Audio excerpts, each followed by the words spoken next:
Bismillahirrahmanirrahim. Today we will discuss the muscles of the back of the forearm. The muscles of the back of the forearm are 12 muscles. 7 muscles are superficial and 5 muscles are deep. Now we will see the 7 superficial muscles. The first muscle is called brachioradialis, which appears from the front. This is the brachioradialis. Although it belongs to the muscles of the back, but it appears from the front. It is called brachioradialis. The second muscle is called Extensor Polycyst longus. The third muscle is called Extensor Polycyst brevis. Then we have Extensor digitorum, Extensor digiti minimi, Extensor nerves. The last muscle is Anaconda.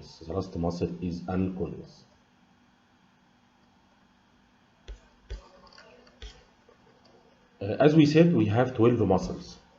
All the muscles of the back are supplied by the radial nerve or its branch, which is called posterior interosseous nerve. All these muscles are supplied by the branch which is called posterior interosseous nerve, except 3 muscles which are supplied from the radial nerve itself. The 3 muscles which are supplied from the radial nerve itself are brachioradialis and Extensor Polycyst longus and Anaconda. The first muscle, brachioradialis, and the second muscle, Extensor Polycyst longus, and the last muscle, which is Anaconda. All these 3 muscles are supplied by the radial nerve itself. All the other muscles of the back are supplied by the posterior interosseous nerve. Okay, we will discuss the details of the 7 superficial muscles.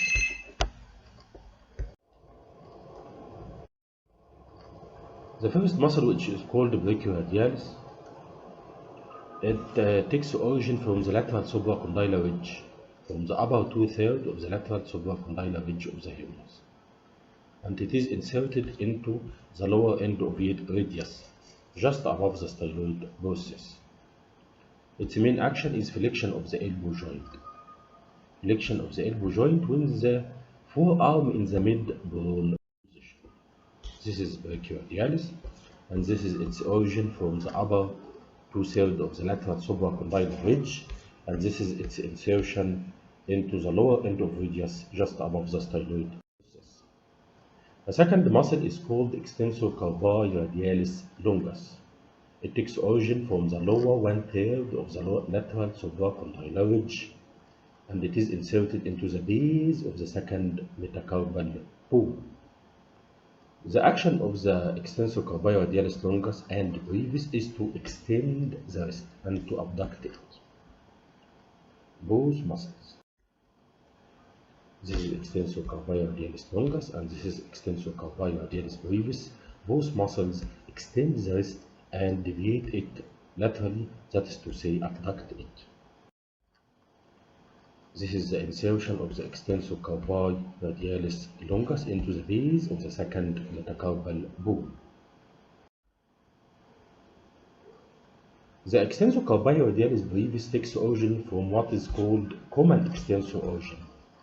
Most of the muscles of the back of the forearm takes origin from the front of the lateral epicondyle, and this side is called common extensor origin. This muscle is inserted into the base of the third metacarpal bone. This is the insertion of Extensor Polycyst brevis into the base of the third metacarpal bone, and this is the common extensor origin from the front of the lateral epicondyle. This is from the front and this is from the back. The Extensor digitorum muscle. Extensor digitorum muscle takes origin from the common extensor origin, as we said before that most of the muscle takes origin from the common extensor origin. This muscle has 4 tendons. These 4 tendons are inserted into the extensor expansion, and we will see the extensor expansion after a few slides. Its action is to extend the medial forefingers. Extend all joints of the medial forefingers. This is the extensor digitorum, and this is its four tendons to the medial forefingers. These four tendons are attached to what is called extensor expansion. And this muscle acts to extend all joints of these four fingers, which are called the medial forefinger. This is the extensor expansion, which is formed of three bands and is attached to the base of the middle and distal phalanx. This extensor expansion is present on the back of the medial forefingers. Extensor digiti minimi is a small muscle. Its origin from the extensor expansion, also from the common extensor origin, and also inserted into the extensor expansion of the little finger.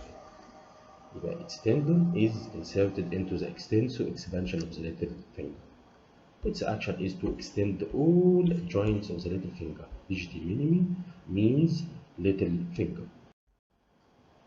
The extensor carpi ulnaris muscle also takes origin from the common extensor origin and inserted into the base of the fifth metacarpal bone. Its action is to extend and abduct the wrist joint. Its action is opposite to the action of the extensor brachioradialis longus and brevis. The Anaconda muscle, which is present on the back of the elbow joint, it takes origin from the back of the lateral epicondyle, and to be inserted into the upper fourth of the posterior surface of the ulna. Its action is to help in extension of the elbow joint with triceps, as we said before. This Anaconda takes origin from the back of the lateral epicondyle and to be inserted into the posterior surface of the ulna. Upper fourth of the posterior surface of the ulna.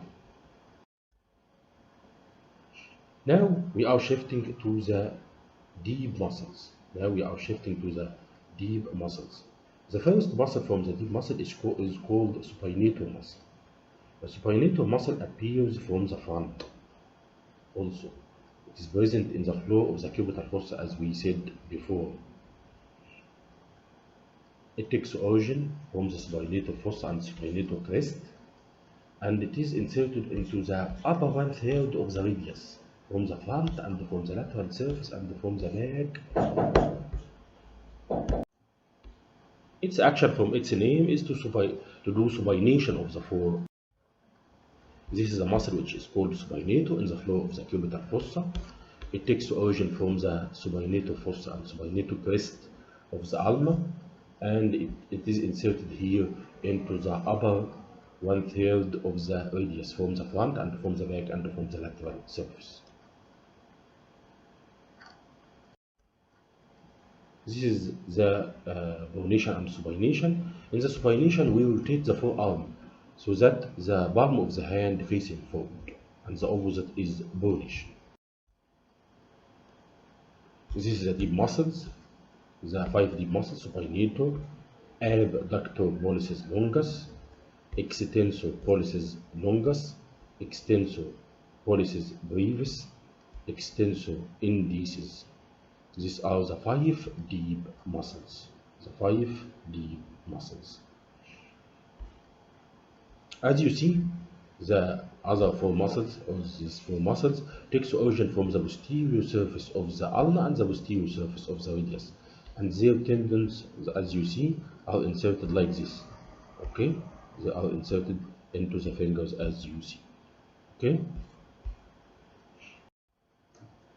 The first muscle is called abductor, or the second muscle after supinator from the muscles of the back. It is called abductor pollicis longus. It takes origin from the back of the ulna and the back of the radius, and also from the interosseous membrane in between the 2 bones. It is inserted into the base of the first metacarpal bone. From its name, its action is to do abduction of the spine. The next muscle, it is called extensor pollicis brevis. Brevis means short. So these muscles, because it is short, it takes origin from the back of the radius and it is inserted into the base of the proximal phalanx of the thumb. Take in your mind that it is short from the radius to the first to the proximal phalanx of the thumb. Its action to do extension of the proximal phalanx of the thumb. The extensor pollicis longus is long, so it takes origin from the back of the ulna to be inserted into the base of the distal phalanx, because it is long, to be long from the back of the ulna to the base of the distal phalanx of the thumb. Its action to do extension of the distal phalanx of the extensor indicis muscle. The extensor indicis muscle takes origin from the back of the ulna and it is inserted into the extensor expansion. Yes. The extensor expansion of the index finger, with the extensor expansion of the index finger, and its action is to do extension of all joints of the index finger. This is the 5 deep muscles, or 4 of the deep muscles, apart from supinator. The first, the muscle, this muscle is called the abductor pollicis longus, which takes origin from the back of the ulna and to the back of the radius and the interosseous membrane in between. This is extensor pollicis longus, which takes origin from the back of the ulna and the interosseous membrane, and this is extensor pollicis brevis, which takes origin from the back of the radius and interosseous membrane, and this is extensor indicis, which takes origin from the back of the arm. About the insertions, this is an insertion of extensor indicis into the extensor expansion of the index finger. You can see the extensor expansion, and it's 3 bands. This is the 3 bands of the extensor expansion. This is the extensor indicis, which is inserted into the extensor expansion of the index finger, and this is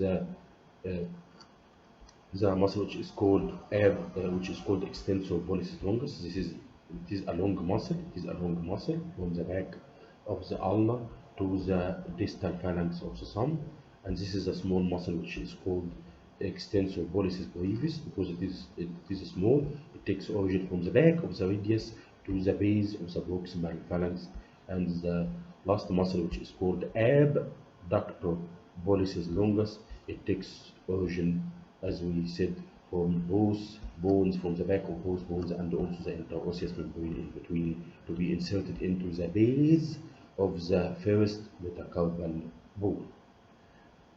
In summary, we can say that all the 12 muscles are supplied by radial nerve, and all directly or from its branch, which is called the posterior interosseous nerve. All the muscles are supplied from the posterior interosseous nerve, about of 3 muscles which are supplied from the radial nerve itself. The first muscle is brachioradialis, and the second muscle, which is called extensor radialis longus, and the last muscle, which is called anconeus. All these 3 muscles are supplied from the radial nerve itself. The rest muscles are supplied from the posterior interosseous nerve, and you can expect the action of the muscles from their actions. This is for me to you, is to expect the action. The muscle which is called abductor, it do abduction. The muscle which is extensor, it do extension, and also all the muscles like this. Don't forget that the muscles that are inserted into the medial 4 fingers are inserted into the extensor expansion. These 3 muscles are the extensor digitorum, and the extensor indicis, and the extensor digiti minimi. Thank you very much.